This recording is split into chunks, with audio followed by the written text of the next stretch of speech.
Hello everyone, কি খবৰ সকলোৰে? খবৰ নিশ্চয় ভাল। আজি আপোনালোকৰ বাবে এটা ৰেচিপি লৈ আহিছোঁ। সেই ৰেচিপিটো হ'ল এয়া পটলৰ চাটনি ৰেচিপি। পটলটো সকলোৱে খায় নহয়নে?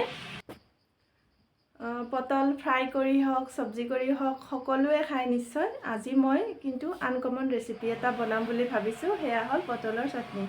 পটলকেইটা মই ভালদৰে ধুই ল'লোঁ আৰু এতিয়া গেছত পুৰি ল'ম।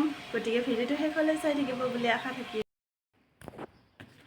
এয়া লৈছোঁ বিলাহী আৰু পটল লৈছোঁ 4টা, ধনিয়া লৈছোঁ, লগতে জলকীয়া আৰু 3 ফুটা ৰহুন।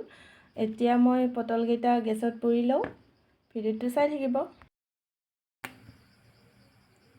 এয়া দেখিবলৈ পাইছে, মই পটলকেইটা এনেদৰে গেছতে পুৰি ল'ম। ইলুটি কৰি ধুনীয়াকৈ পুৰা যোৱালৈকে লৈ থাকিম। এইখিনি মই ধুনীয়াকৈ পুৰি ল'লোঁ গেছতে।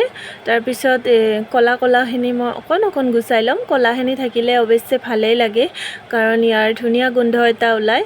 আৰু সঁচাকৈ যদিও মানে এই চাটনিটো আগতে খাই পোৱা নাছিলোঁ, আজি ফাৰ্ষ্ট খাম, তথাপিও মানে বহুত ধুনীয়া গোন্ধাইছে এনেকৈ পুৰি লোৱাৰ পিছত।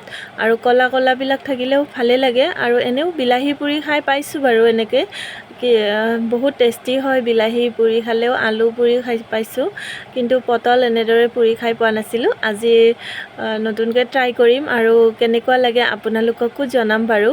এতিয়া মই এইখিনি ধুনীয়াকৈ বাকলিখিনি অলপ গুচাই ল'ম।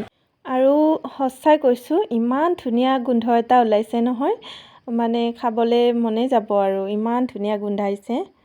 কেতিয়াবা খাবলৈ মন গ'লে এনেকৈ খাই চাব পাৰি আৰু।